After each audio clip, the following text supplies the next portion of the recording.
Bueno, muy buenas tardes a todos. Bienvenidos a otro programa de Profesionales de Consorcios. Hoy tenemos la suerte de tener un trío de contadoras y un colega abogado, especialistas en propiedad horizontal y conjuntos inmobiliarios, vamos a decir hoy, porque a mi derecha la tenemos a Pilar Hernández, contadora especialista en conjuntos inmobiliarios, o sea, todo lo que es country, barrios cerrados. Pilar, buenas tardes, ¿cómo estás? Muy bien, muy contenta de estar acá.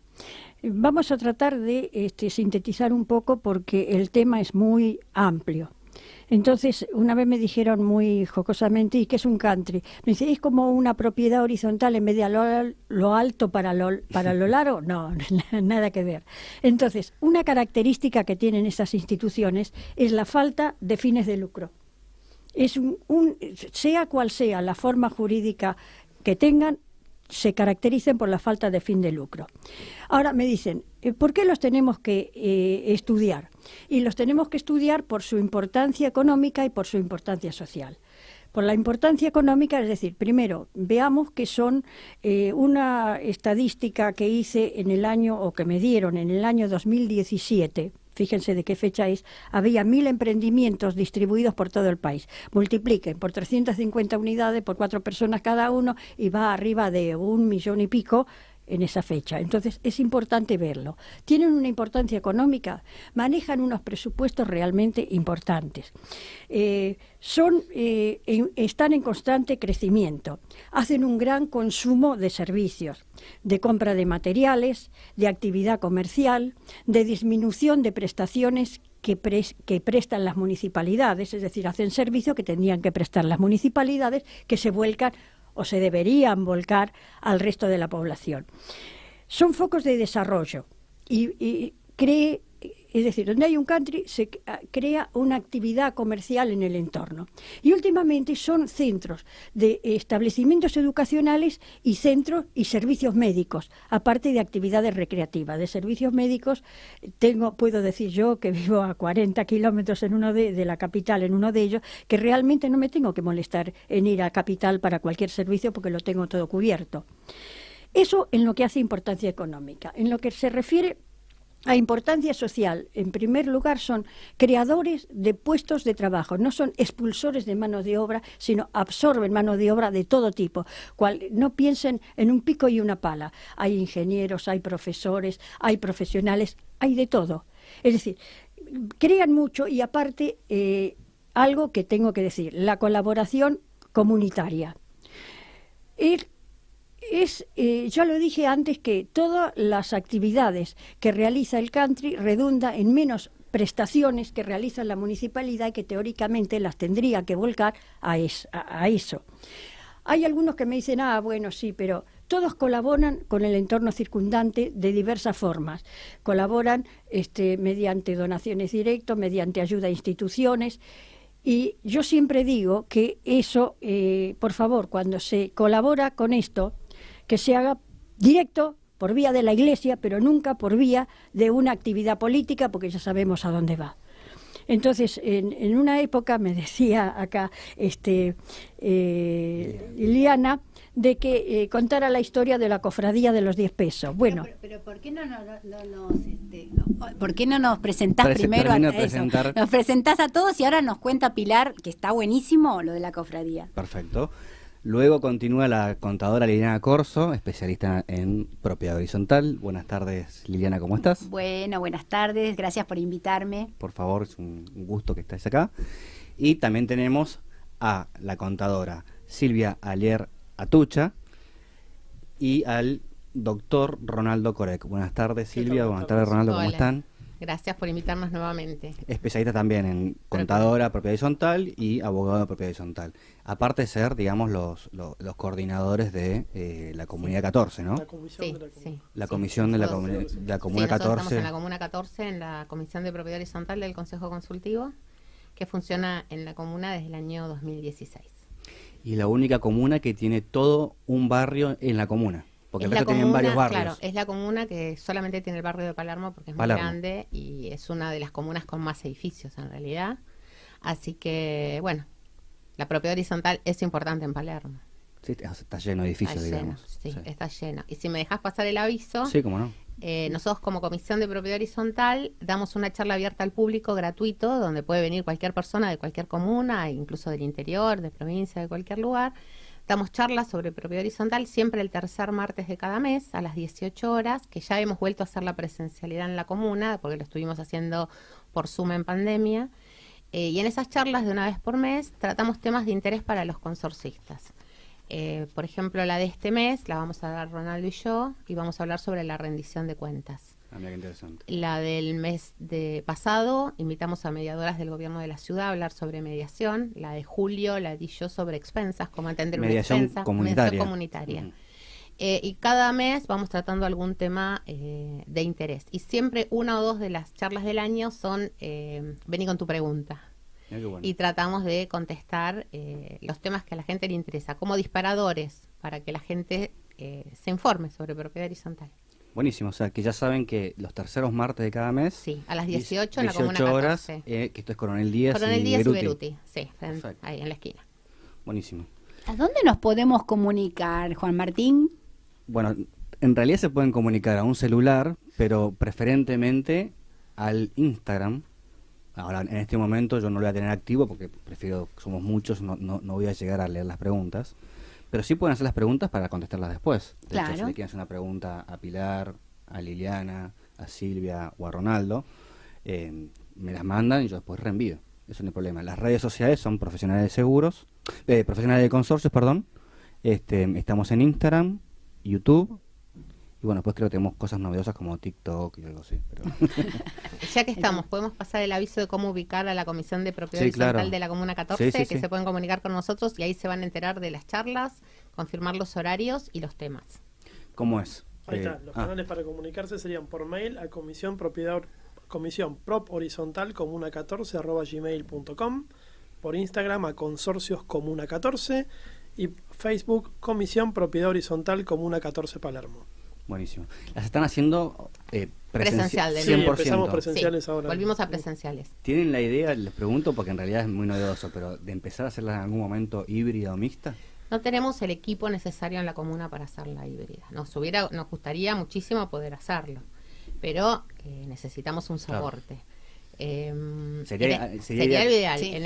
Ayer, por ejemplo, fui a una reunión en Pilar, en la Cámara de Comercio de Pilar, que vino el doctor Marcos Hernández, que dio una excelente charla.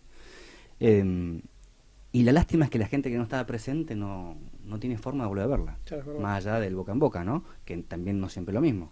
En cambio, si una simple camarita estuviese filmando, porque hoy en día se podría, como la provincia de Buenos Aires es muy grande, de repente puede estar escuchando la charla, que es el mismo contenido porque la jurisdicción es la misma, pero desde Bahía Blanca, por ejemplo.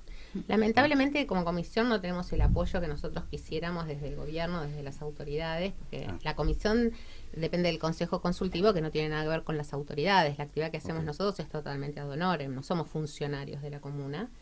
De la misma manera son vecinos. Somos vecinos colaborativos. Sí. Nada más que nos gusta y ponemos nuestro tiempo y nuestro esfuerzo. Entonces no tenemos una infraestructura. Sí, la comuna y la Comuna 14 en eso es bastante abierta, nos presta uno de los salones, nos facilita en este momento el proyector, la computadora para pasar los PowerPoint. Tienen un muy lindo salón. Usamos uno de los salones de casamiento, que es muy lindo.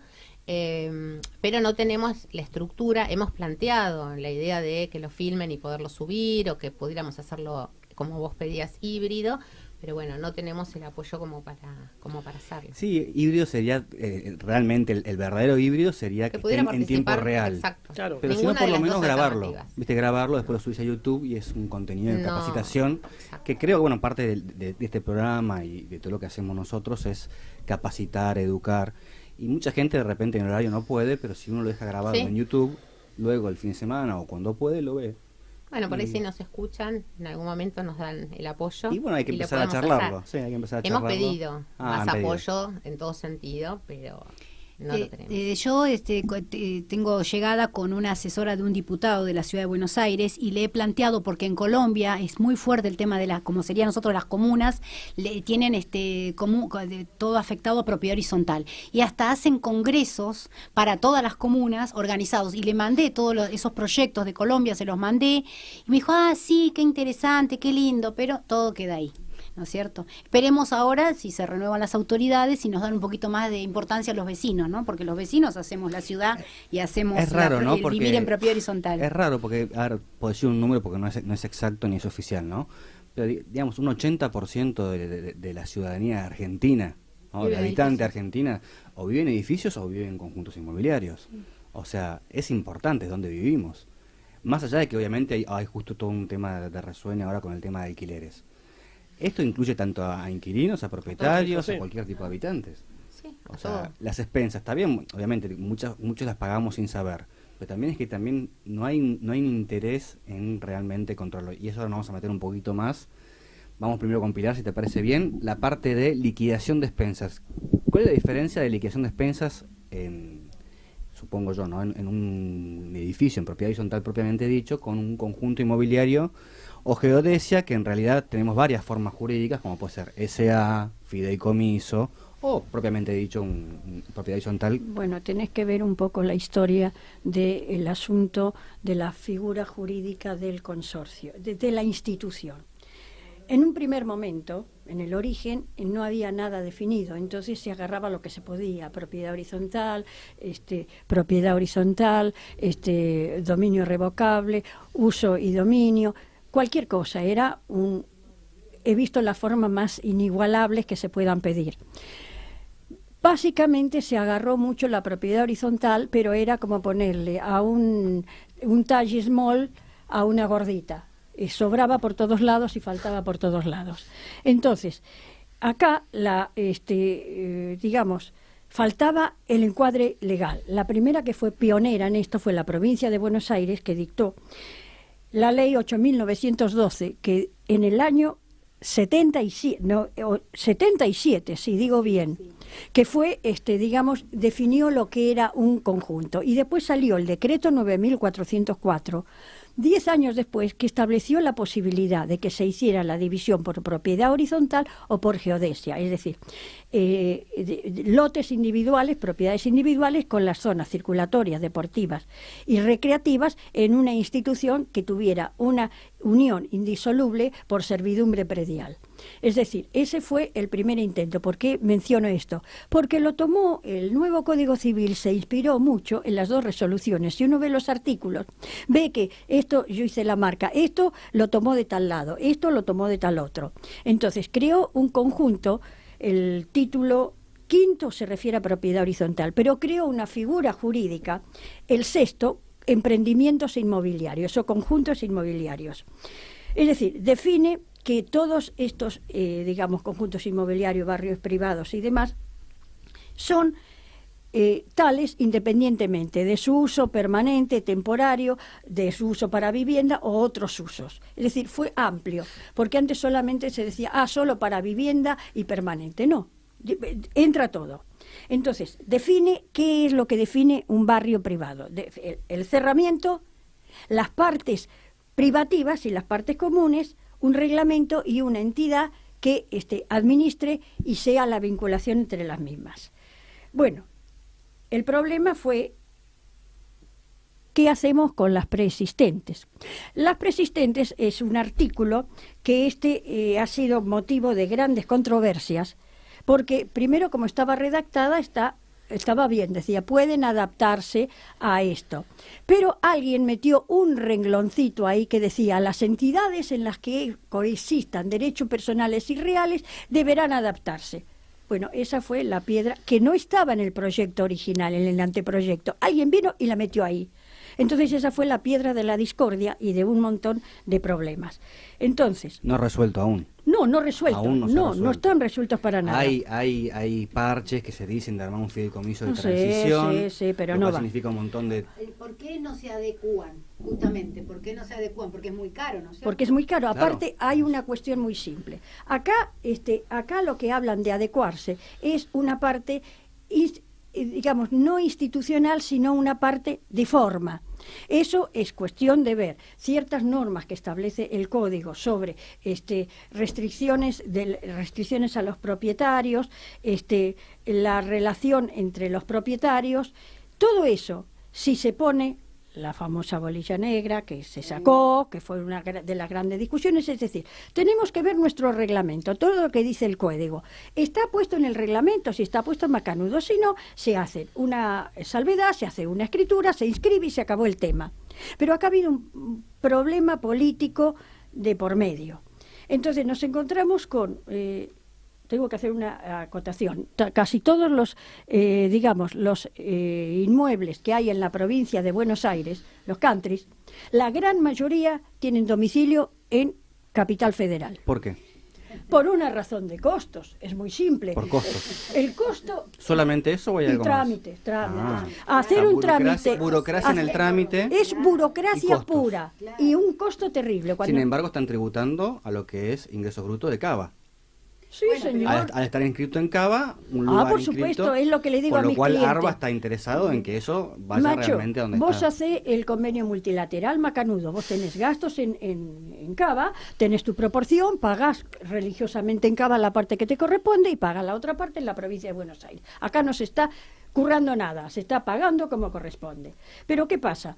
Todo venía en más o menos, es decir, la mitad de la biblioteca decía una cosa, la otra mitad decía otra, como dicen los abogados, pero el tema es que todo venía en armonía. Cuando a mí me consultaron el tema, dije, bueno, seguimos como estamos, no hay problema. Lo que dice la ley que tiene que estar está en nuestro reglamento, sí, entonces seguimos tranquilos. Y entonces apareció Inspección General de Justicia, que, bueno, fiel a la mejor de las tradiciones, se le ocurrió dictar 2 resoluciones, la 25 y la 27 del año 2020, que dijo que no se podía trasladar el dominio y que para hacerlo tenían que hacer la reforma no institucional, sino la reforma de disolver todo y volverlo a hacer. Entonces, el tema era muy serio, porque decían que no iban a dar ningún traslado de jurisdicción si antes no se hacía la adecuación fiscal.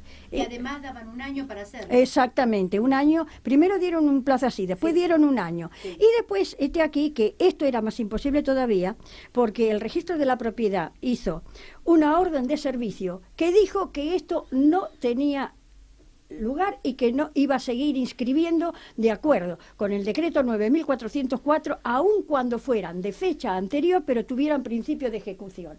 O sea que nos encontrábamos con que lo que pretendía la Inspección General de Justicia no se podía hacer por esta resolución. Entonces yo dije, ¿qué hacemos? Y yo fui muy práctica, dije, judicialicemos, simple, la resolución de Inspección General de Justicia. Hubo un pionero que fue Aras Pinosolo. Hizo la... ¿Dónde queda? No sé la ubicación, pero es en la provincia de Buenos Aires. Okay. Es decir, el tema es, todos los emprendimientos que se hicieron en último momento en la provincia de Buenos Aires tienen sede en capital, por razones de costo y por razones... Sí, todo lo previo al 2015. A partir de 2015 ya es todo... Bueno, se inscribe donde estoy hablando de antes porque el problema es de adecuación a los anteriores. Claro. Entonces, ¿qué pasó? Fueron al tribunal, fueron a juicio, primera instancia, se la dieron por la cabeza a inspección. Esta es dura. Hizo el recurso, apeló. Y fueron, la Cámara Comercial Sala C se la dio por la cabeza. ¿Por qué? Porque dijo que la Inspección General de Justicia no tiene facultades para reglamentar ese artículo del Código Civil. Entonces, no correspondía y derogó las 2 resoluciones. Punto. Se acabó el tema. Volvimos a foja cero. Pilar, vamos a mechar un poco con propiedad horizontal. Ya terminé con la parte jurídica. Después hablaremos ahora, de pensas. No, y después tenemos, al tener 3 contadoras, tenemos que aprovechar.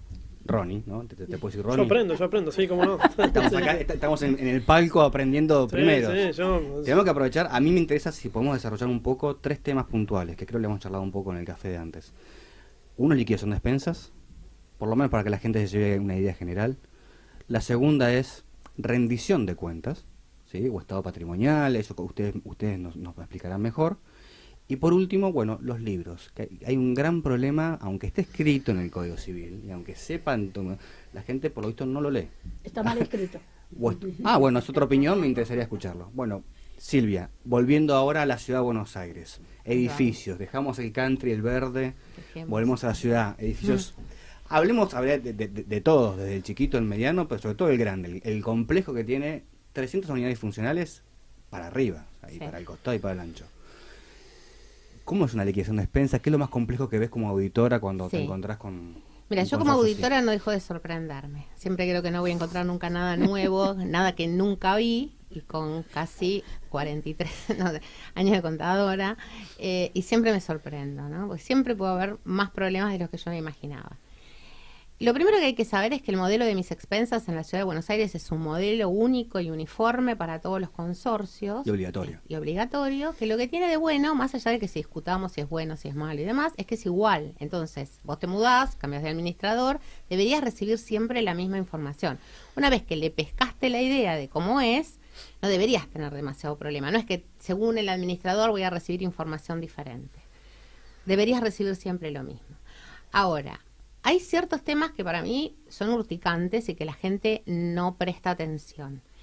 Las expensas, más allá de la liquidación de gastos, que es lo que todo el mundo mira, bueno, los sueldos, los servicios, los abonos, los gastos de mantenimiento, tiene lo que la expensa divide como estado financiero, información bancaria y información patrimonial.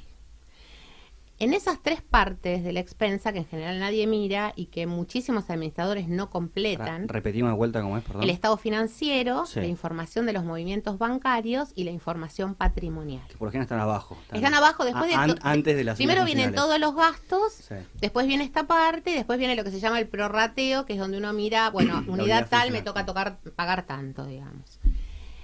El estado financiero básicamente es decir, bueno, inicié el mes con 100 pesos, cobré todo esto, gasté todo esto, me quedó tal saldo. Ahí tenemos un primer problema que es puntual y que nadie mira, es que a veces ese saldo es negativo. Negativo. Negativo. Entonces dice, arranqué con 1 millón, cobré otro millón, 2 millones, gasté 3 millones, negativo 1 millón. Bueno, la caja no puede ser negativo. Yo no puedo poner disponibilidad negativa. Yo- Salvo un caso muy puntual que es que el administrador haya adelantado no dinero. tengo No, disponibilidad es imposible. negativa No, nunca. nunca, Es un jamás. imposible. Yo lo pongo siempre en las auditorías. Es un imposible. Si vos tenés un saldo negativo, lo que tenés son deudas. Después veremos con quién. Ok. Y yo doy este ejemplo. Si vos salís con 10.000 pesos y vas al supermercado, vos podés gastar 10.000 pesos. Más no, porque no hay plata negativa en el bolsillo. Si vos gastaste más de 10.000 pesos, habrás usado la tarjeta de crédito. Entonces no tenés plata negativa. Vos lo que tenés es, compraste por 15.000, te quedó una deuda con la tarjeta de crédito de 5.000. En las expensas es lo mismo. Si el saldo es negativo, tenés deudas. Después veremos con quién. Significa que a lo mejor puse las cargas sociales, pero las debo y le debo a la FIP. Puede ser que puse una factura de un proveedor, pero le di un cheque diferido, entonces no le pagué al proveedor en realidad. Tengo todavía una deuda, porque tengo un cheque diferido. Tengo una autorización de descubierto en el banco, entonces le debo al banco. O como vos decís, puso plata el administrador, que yo no me lo creo, porque nadie trabaja para financiar un consorcio, y entonces le debo al que puso el dinero. Pero la caja negativa no existe. No, pero Silvia, totalmente de acuerdo con lo que vos Lili, decís.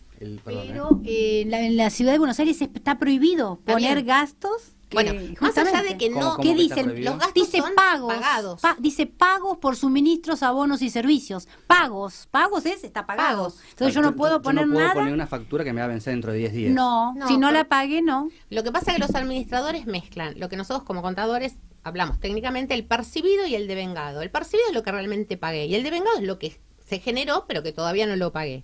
Deberían ponerse solamente los gastos pagados. Pero como no se hace eso y los administradores que no tienen una formación mezclan todo, porque por ejemplo te ponen los sueldos del mes, pero los sueldos los van a pagar el día 5 del mes que viene. Las cargas sociales del mes no se pagan en el mes, las cargas sociales de agosto no se pagaron en agosto, se van a pagar ahora en septiembre. Entonces eso no está pago, son deudas del consorcio, no es caja negativa. Ese es un primer punto, que la gente cuando ve el signo menos en el estado financiero, lo primero que tiene que hacer es abrir los ojos y llamar al administrador y empezar a averiguar qué es lo que está debiendo, porque tiene deudas. Entonces, o sea, yo antes lo que hacía era, bueno, me decían que había, no sé, 100 pesos, Sí. yo conciliaba con el banco, y, Bueno, o sea que en el ese es banco un tenía que haber segundo- 100 pesos. Ese es el segundo paso. Sí. Vos tenés el estado financiero que dice que tenés 100.000 pesos y después Ujú. tenés la información bancaria. Entonces, si acá dice que hay 100.000 pesos, en el banco debería haber 100.000 pesos o debería estar conciliado. ¿Qué significa estar conciliado? Puede haber una disparidad porque supongamos que el administrador le entregó el día 28 del mes un cheque al proveedor. Para el administrador lo resta como que pagó, esa plata ya no la tiene disponible. Pero el que lo tiene, el cheque en la mano, no lo depositó o no lo fue a cobrar. Entonces, del banco ese dinero no salió. Esas son partidas conciliatorias absolutamente razonables por una cuestión de temporalidad. Entonces, debería estar esa conciliación. Pero las partidas son mínimas. O el administrador que, por ejemplo, para liquidar la expensa el último día hábil o el primer día hábil del mes, no toma los movimientos hasta el último, porque si no, ¿cómo trabaja? Corta, supongamos, hasta el día 25. Puede haber entrado un depósito en el resumen bancario el día 28, pero el administrador no llegó a tomarlo, porque ¿cómo hace? No puede el 31 a la noche hacer las expensas de 20 edificios, cortó antes la información. Eso genera una partida conciliatoria por temporalidad, porque el administrador ese pago no alcanzó a tomarlo, pero en el banco entró. Esas son las diferencias que puede haber entre el estado financiero, que te nombré primero, y el segundo, que es el estado del movimiento bancario. Pero Silvia, ¿no te pasa que cuando vas a hacer las auditorías le pedís al administrador la conciliación bancaria y te dice ¿qué? Sí, no la saben hacer, no saben no lo la que hacen. Yo estoy haciendo una auditoría de un consorcio donde en la conciliación bancaria está mezclado movimientos en efectivo con banco. Entonces no me da nada con nada. Porque no, los movimientos no están en el banco, se usó efectivo, pero no lo informa en ningún lugar. Debería manejar una caja chica, pero bueno, ya sería irnos por las ramas. Y el tercer apartado que te mencioné es el estado patrimonial. Y el estado patrimonial también es muy importante. Y ahí, antes de explicártelo, te voy a dar un ejemplo. Si yo te digo a vos, en un consorcio, tenés 1 millón de pesos. Vos decís, ay, qué suerte, tengo plata. Ahora, ¿cómo se completa la información? Si yo te digo, mira, tenés 1 millón de pesos. A cobrar. No, tenés 1 millón de pesos. Y vas al banco y está el millón de pesos. Sí. Y esa es toda la información que te doy. Y vos decís, ay, qué bueno, tengo 1 millón de pesos. Sí, pero yo puedo tener 1 millón de pesos y deudas por 9 millones. Claro. Y no te estoy informando en el estado patrimonial las deudas. Entonces, saber la disponibilidad, pero no saber ni los créditos ni las deudas, me están faltando patas de la mesa. No me sirve de nada saber que tengo 1 millón de pesos porque el administrador el último mes no pagó nada y le quedó plata en el banco, pero le debe a Dios y a María Santísima y a cada santo una vela. Entonces, no informar las deudas es lo más común en los administradores. En el estado patrimonial de una expensa, si ustedes miran el modelo, que lo pueden bajar, el último renglón del estado patrimonial dice gastos devengados pendientes de pago. No son ni más ni menos que las deudas. Pero no lo saben los administradores. No, porque cuando vos le preguntás, ¿dónde pone las deudas? No sé. Cri, no contestan. No saben, no contestan. No te lo contestan. Claro. Entonces vos le decís, dame el detalle de las deudas mensuales. Quiero saber todos los meses. Tengo esta disponibilidad, tengo esto a cobrar, que lo sé por el prorrateo, y decime cuánto debo. Y otro momento que también te había pasado, cuando ese administrador se va, tampoco le dice al nuevo administrador cuáles son las deudas. No. Entonces el nuevo entra con los ojos cerrados, como quien dice, porque el que se va no sabe hacer las cosas bien. Yo les quiero plantear una situación que hago para que ustedes me tiren de las orejas y me reten y me digan eso no se hace. Yo tengo de repente el sueldo de... vamos a decir, del encargado. Yo ahora voy a pagar, principio de septiembre, pago el sueldo de agosto. Exacto. En septiembre, y yo lo voy a cobrar a los propietarios recién en octubre, o sea, lo voy a recuperar. Este sueldo lo mando al cobro de vengado, o sea, cuando mande las expensas de septiembre, con vencimiento en octubre, recién ahí lo recupero. Yo lo que hago como existe inflación en Argentina, ayer decían que en la ciudad había un 10.8, o sea que no es menor, digo, ¿cómo hago para tener fondos para justamente la operatoria? Y lo pongo en fondo operativo, cosa que no son gastos, son un fondo operativo para poder tener saldo en caja. ¿Pero a dónde lo pones? ¿En la caja, lo que sería el estado financiero? No, en las expensas. No, en el prorrateo, mandás un importe mayor al cobro en el prorrateo. No, ¿viste que vos tenés los gastos? Sí. Bueno, uno de los gastos, seguros, bla, bla, bla, bla. Uno pongo fondo operativo. ¿Pero después lo restás como gasto? No. Entonces lo recuperás dos veces. Pero ya no lo podés hacer eso, porque ahora con la ley 14.701 está expresamente prohibido en el artículo 11. Ahora, ¿y cómo hago si yo tengo que pagar un sueldo atrás? Pero en el prorrateo. Que pago hoy, pero lo mando a recaudar al mes que viene. Ningún ¿Y el problema, saldo cómo hago? Ningún problema. problema, porque, a ver, hay que entender el criterio de las expensas. Yo siempre le digo a mis alumnos, lo primero, el administrador primero recauda, pensar en un edificio, estrenar y todo después lo podés aplicar para todo. Cuando vos vas a tomar posesión de un edificio, lo que hace el escribano, te da la llave y en el momento que te está dando la llave, recauda el fondo operativo. Entonces el administrador primero recauda y con esa plata que recauda, gasta. Luego hace la liquidación de expensas e informa lo que gasta y luego manda el prorrateo y vuelve a recaudar. Entonces siempre primero recauda, luego gasta, informa, luego gasta, informa y así sucesivamente. Entonces, de hecho, hay lo que se llama expensa de recaudación, donde no informas gastos, solo mandas expensa de recaudación. Que los edificios a estrenar, claro, los edificios a estrenar es lo que se hace.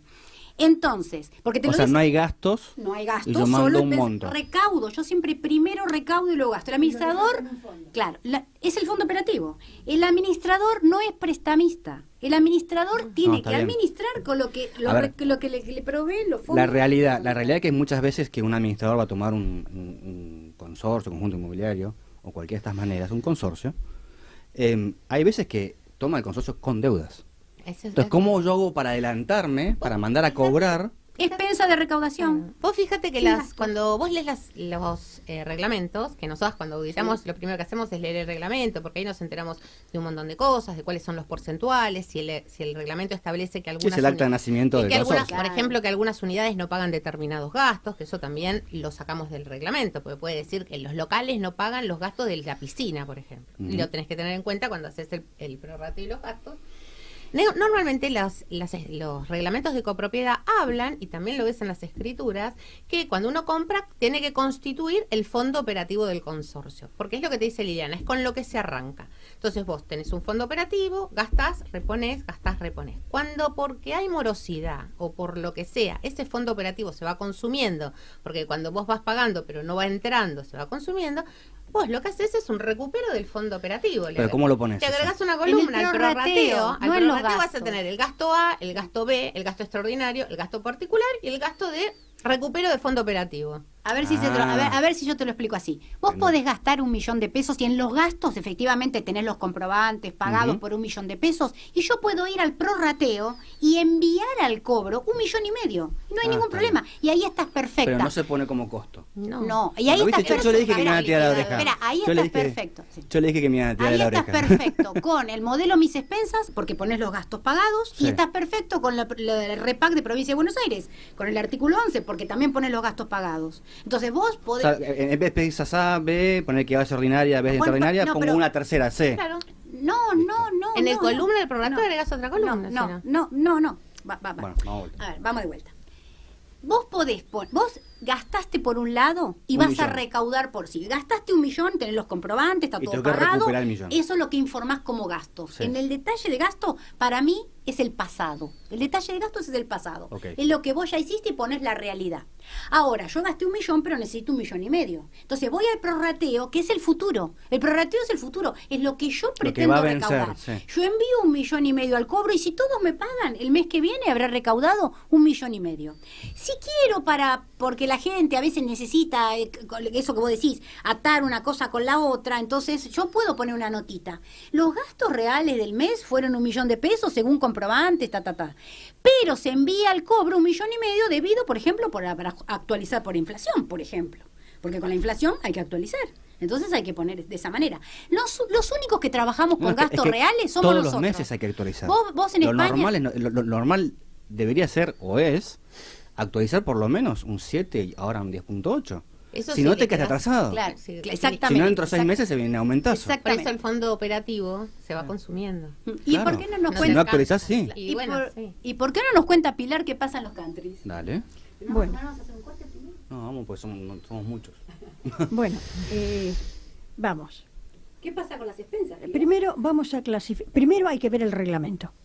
Porque el reglamento tiene que estar establecido qué sistema tiene para liquidar las expensas.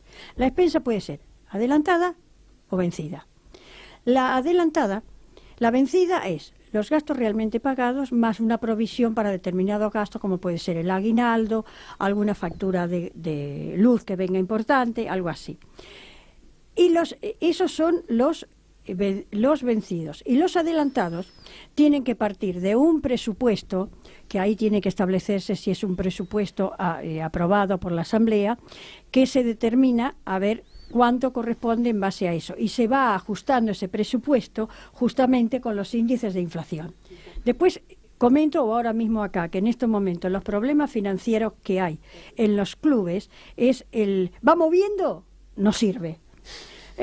No sirve, acá más que nunca. Entonces yo puedo hacer una comparación entre dos instituciones que tengo muy similares, una que tiene presupuesto y la otra que no tiene presupuesto.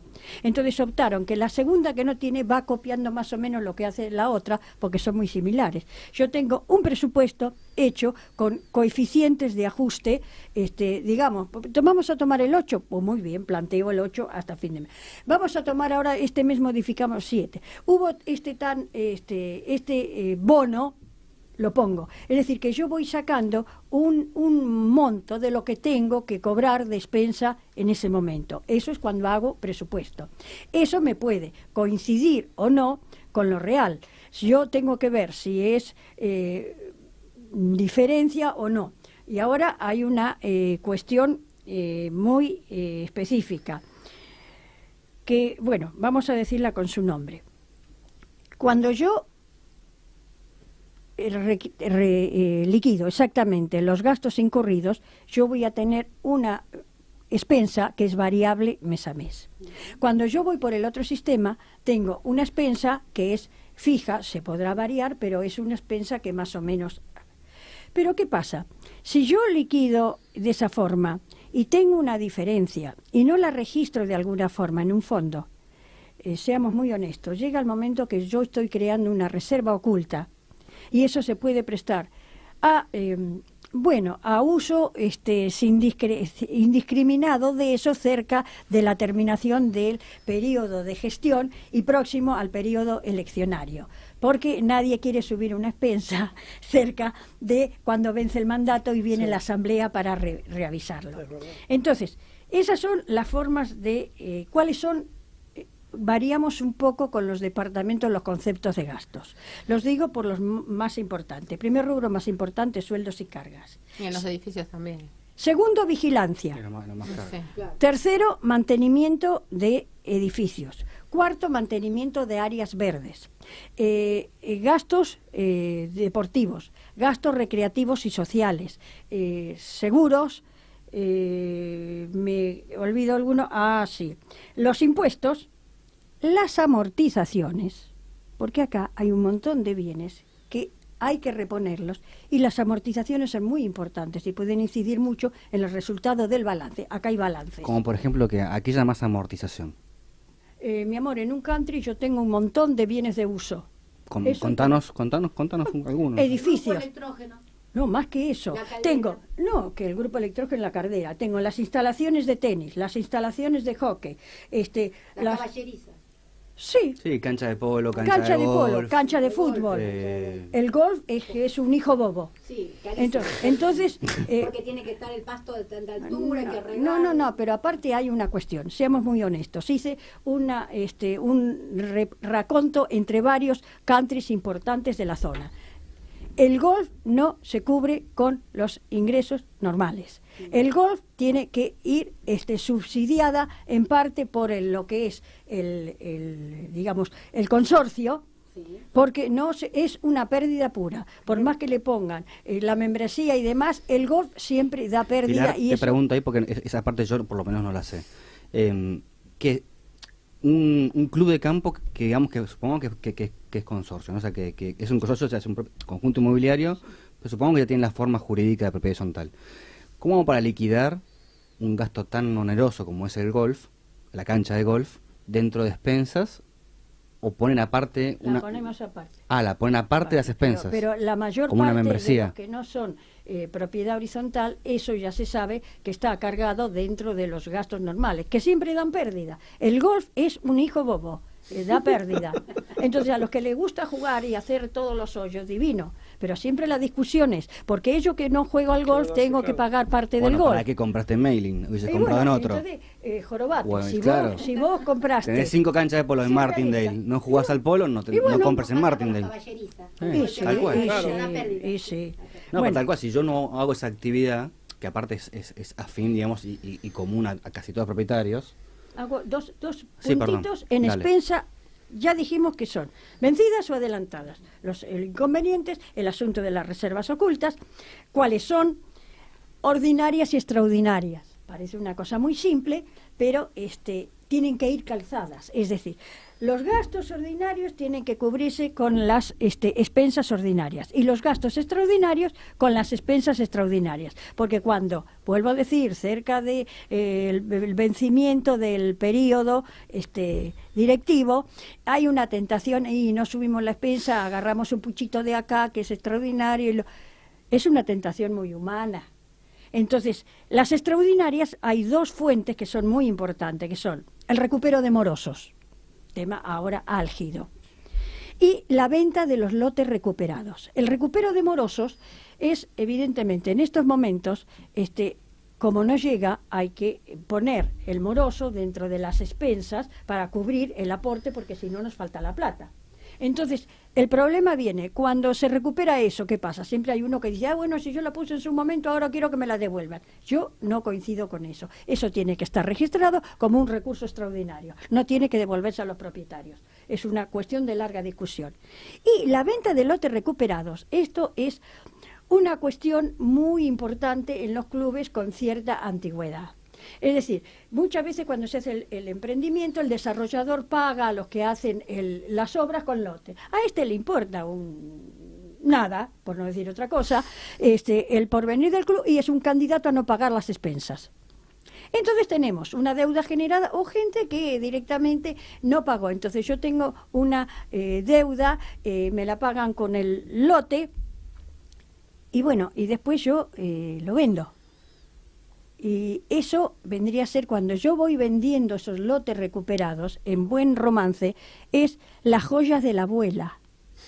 Hay countries que en un momento tenían 30 lotes para vender y ahora se quedan con 2 lotes. Y flaco, ya obras, parate, porque ya hicimos las obras, ya no hay más plata. Entonces hay que poner una cuota extraordinaria para obras.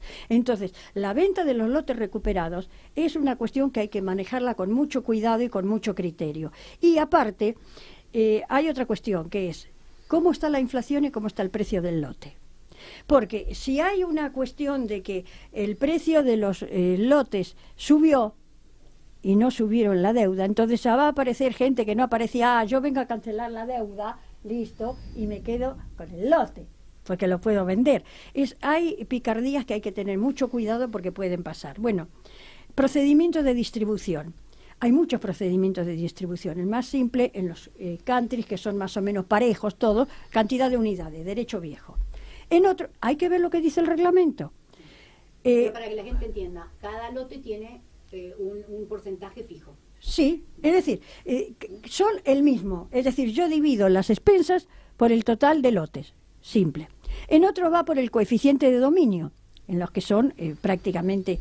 Y en otros van por una fórmula polinómica, en la que se distribuyen los gastos, los tipos de gastos, según el concepto. Por ejemplo, el gasto de vigilancia se distribuye por la superficie, porque se considera que cuanto más grande, o sobre todo la edificada, cuanto más importante es eso, más va a incidir sobre la vigilancia.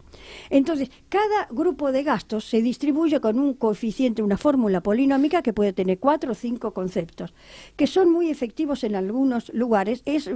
Una vez que está cargado, no es complicado, pero es bastante justo, porque dice, bueno, no cobro a todos de la misma forma. Bueno, acá corto porque después el otro registración, que es otro tema. Que es un montón, buenísimo. Tenemos que hacer un corto. Es que estamos tan interesantes, no llegamos, y quiero aprovechar a Silvia, quiero aprovechar a Eliana, a Ronnie. Nos está sacando el jugo. Sí, la idea es exprimirlo, porque esto después la gente la va a escuchar. Yo lo escucho más de una vez porque ustedes me cuentan ahora, pero no me queda todo. Tengo que volver a escuchar. Silvia, haciendo una comparación, que obviamente no, pero vamos a ver, hay complejos importantes con muchos amenities hoy en día. De hecho, que una vez vino tu amiga Gilda, que nos contaba que había un complejo dentro de Cava con 25 amenities. Era una... 21 amenities, está a punto de inaugurarse, todavía no se inauguró. Ah, bueno, enorme, sí. ¿entendés? Concepción, o sea, se llama Proyecto Concepción. Proyecto Concepción. Cuando vamos a liquidar, lo mismo. ¿Hay algo más que nos quedó en el tinte que vos ves cuando así grandes complejos con muchos amenities? Lo que ella comenta también se da en los edificios que tienen, vos podés tener, por ejemplo, un edificio que tiene locales, unidades de vivienda, amenities, cocheras, distintas situaciones. Es importante ver qué dice el reglamento. Porque generalmente, o deberían los reglamentos establecer que determinadas unidades pagan determinados gastos y otros no. Por ejemplo, yo te decía, los locales en general no pagan gastos de amenities si no los pueden utilizar. Si yo soy dueña del local, pero no puedo usar la piscina, no puedo usar el Zoom, no puedo usar el gimnasio, no puedo hacer nada porque no tengo acceso, no entro por la misma puerta y demás, habrá gastos que no me corresponden pagar. Será otra columna de la liquidación de gastos. Estarán los gastos que pagamos entre todos, después habrá gastos, por ejemplo, propios de la cochera, porque a veces no todos tienen cochera. Entonces, si se rompe el portón de la cochera, que vale un montón de dinero, y yo no tengo cochera, ¿por qué lo tengo que pagar? Entonces son esas expensas que vos ves que tienen columna A, columna B, columna C, columna D, columna E, que son los que pagan todos, los que pagan los locales, los que pagan las cocheras, los que pagan solo los que tienen esto, solo lo que tienen lo otro, y se prorratean de esa manera los gastos. ¿Es más complejo? Sí, pero una vez que lo armaste, bueno, mandás el gasto a la columna que corresponde y el sistema lo va a calcular. Ahora, es importante, ¿cuál es la importancia de esto? Cuando vos compras una propiedad, leer el reglamento. Porque ahí vas a ver si después están liquidándote bien la expensa. Porque te pasa que te llaman, nosotras como profesionales, a veces nos llaman para que hagamos un informe técnico para ver si se están liquidando correctamente las expensas. Porque el administrador agarra y liquida a todo el mundo igual. Entonces el que tiene un local dice, ¿por qué voy a pagar yo todo esto? Bueno, Quiero un informe técnico. Un gran problema que tenemos hoy, sobre todo hablando también de la ley de alquileres, es la gran pregunta, porque muchas veces mucha gente compra un departamento y lo tiene, o lo hereda y lo tiene ahí y lo alquila. Y la gran pregunta es del inquilino, ¿qué tengo que pagar yo? ¿Y qué le corresponde al propietario? Ahí ya estás en un contrato entre vos y el propietario. Pero en general, el primer punto es que el propietario verifique que lo que le están liquidando a su unidad es lo correcto. Claro. Porque después podrá cobrar correctamente. No, aparte, el inquilino. a quién le cobran, no, Ronnie, o sea, a quién le cobran es al propietario. Porque el que La es deuda responsable es el propietario. el ejecutivo es el propietario. Exacto, más allá que el inquilino lo pague por el propietario, pero en definitiva vos le vas a reclamar al propietario. Entonces, primero tenés que saber que vos estás liquidando bien. Y me pasa, y a Liliana te debe pasar lo mismo, que cuando yo audito, reviso los porcentuales, y montones de veces los porcentuales están mal en el prorrateo. Y cuando le preguntas al administrador, el administrador dice, bueno, pero yo lo hago igual que lo hacía el anterior. Entonces lo que yo siempre le digo es, si cambiaron de administrador porque no estaban conformes, vos no revisaste nada, hacés lo mismo que el que hacía la cosa mal. Y la otra es, yo se lo doy al centro de cómputos. También. Bueno, se lo das a un centro de cómputos, pero tenés que revisar. ¿Qué es un centro de cómputos? Centro de cómputos que procesan las liquidaciones de expensas. Pero, por ejemplo, tenés todos los porcentuales y no hay un total abajo. Entonces, un sistema informático. Son sistemas informáticos. Vamos a invitar a gente de sistemas informáticos para que nos cuente cómo es. Pero a mí me gustaría que Pilar, antes que se vaya, nos cuente un poquito de los libros que tiene escritos. Pero, y eso también, y tenemos 10 minutos. Vamos a los libros que hay, porque dijiste libros. Sí. Los libros que tiene Pilar, pero los libros obligatorios. Y la última, si llegamos, rendición de cuentas. Sí. Por lo menos para decir ABC. Dale. Primero contanos, 2 Pilar. minutos, 3 minutos cada uno. Primero contanos de los libros primero. Contanos. ¿Qué querés que te cuente? Que los libros que escribimos. Perdón, no me gusta vender el artículo, pero es así. No, sí, a ver. Bueno, es todo capacitación. El que por ahí está interesado y quiere leer, le viene bien. Bueno, la editorial La Ley me llamó un día, tenía muy buen contacto con uno de ellos. La Ley. Sí, claro. Y me dijo, mira, yo le dije, te falta una pata en lo que estás haciendo, te falta un libro de esto. Ay, bueno, está bien. Escribime algo. Bueno, algo. Y le escribí lo que fue la primera edición de Country, Barrios Cerrados y otros emprendimientos. ¿Y qué año era? Y mira, 2010. yo calculo... 2000, Sí. No, 2000. No, tiene que ser 2010. Después. Este es posterior. Claro. Previo del Código Civil. 2000. Sí, estamos hablando de antes, de la Primera etapa de edición, antes. Bueno, 2000. entonces llegó un momento que dijo, bueno, esto está un poco modificado, ¿por qué no actualizas la edición? Me dice, pero podrías, es decir, acá no fue actualización de la edición porque todavía no había las modificaciones grandes del Código Civil. Entonces me dice, ¿por qué no le agregamos algo de propiedad horizontal? Y me acordé de Liana. Entonces le pusimos un capítulo, un título arriba. Liliana que y decía- Diana, Sí, las dos. no, primero me llamó a mí y yo le invité a Ajá. Diana. Bueno, pero la relación venía directa con ella. Entonces, le pusimos propiedad horizontal, country, barrios cerrados y otros emprendimientos. Y entonces esa fue la segunda parte del libro. Que 2010, año 2010. 2010, qué memoria que tenés. Bueno, entonces caminó muy bien y ahí quedó el tema. Resulta que se vino la modificación del Código Civil.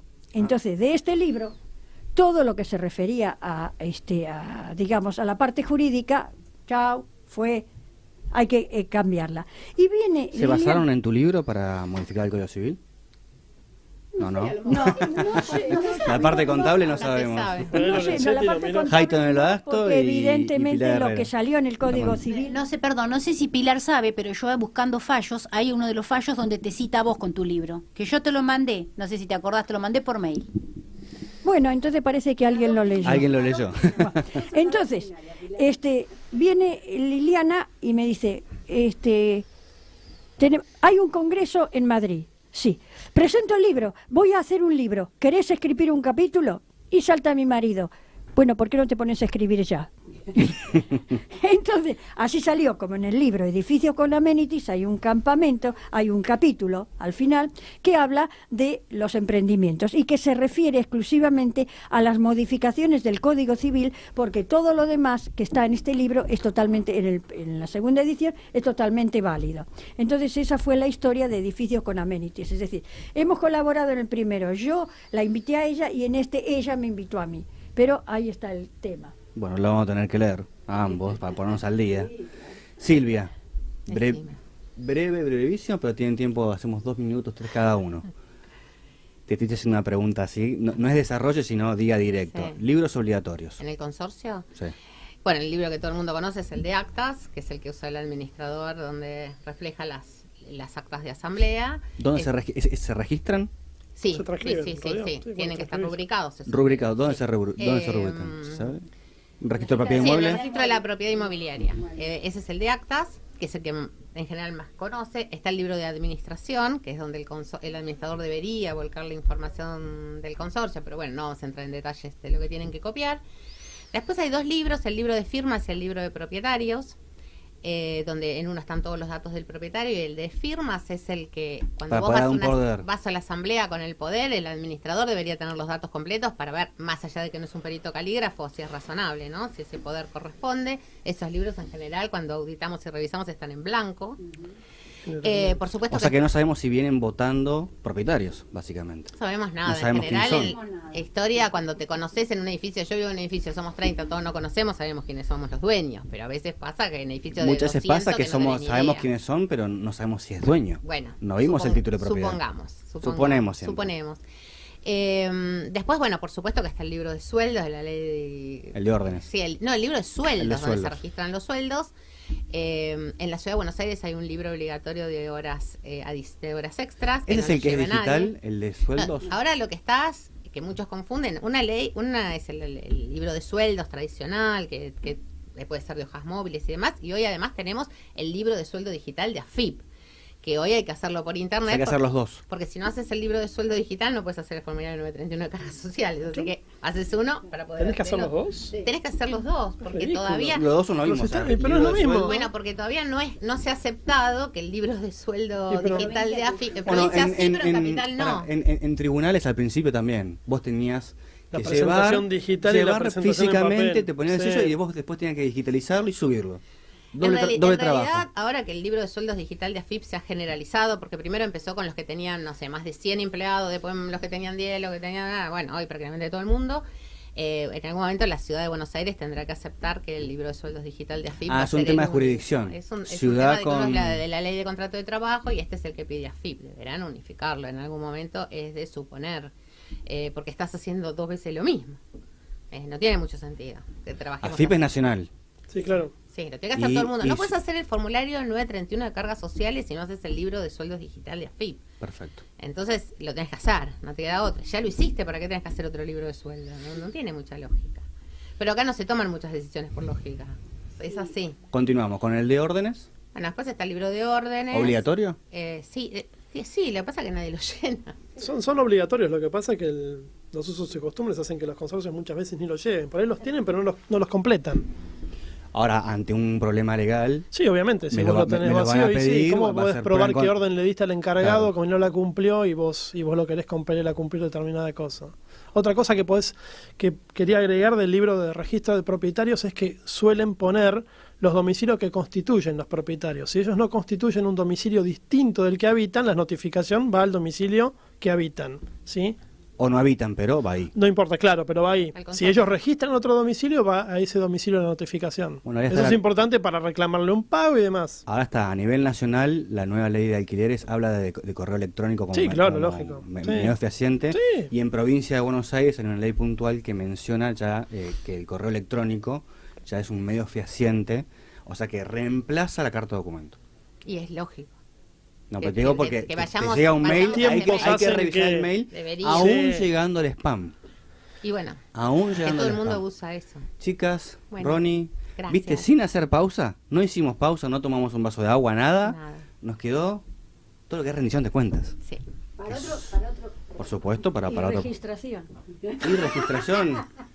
Y sistemas de registración. Y eso que arrancamos fuerte, ¿eh? Y no dio el tiempo. Bueno, Invitémoslos a la charla de la Comuna 14 de este mes, que es sobre rendición de cuentas. ahí está. El Bueno, martes de la semana que viene. presencial. A las 18 horas en la Comuna 14, rendición No, el de martes cuentas. de la otra. El martes de la De- otra. De la- Es de la otra, sí. Perfecto. 19, ¿no? Martes 19, sí. 18 en la Comuna 14, Coronel Díaz y Beruti, Ronnie y yo vamos a hablar sobre rendición de cuentas. Bueno, Pilar, Lili, Silvia y Ronnie, muchas gracias por haber venido. Gracias Por por, favor. Y invitarnos. muchas gracias, lo seguiremos en otro momento. Gracias. Chao, chao. Profesionales de Consorcios, el programa mensual que responde a todas tus dudas sobre propiedad horizontal. También está en YouTube. Informate sobre noticias de la propiedad horizontal junto a nosotros. Búscanos en YouTube como Profesionales de Consorcios y seguinos en Instagram y Facebook como Profesionales de Consorcios. Para no perderte las novedades, informate con profesionales.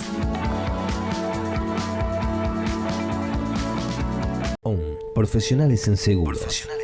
Atención personalizada, auditoría y análisis de riesgos, asesoramiento profesional para una óptima transferencia de riesgos, intervención activa en la pronta y justa liquidación de siniestros.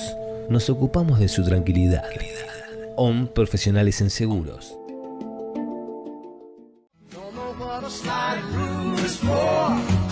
Boletín de Pequeñas Noticias, quincenalmente en forma gratuita en su casilla de correo electrónico.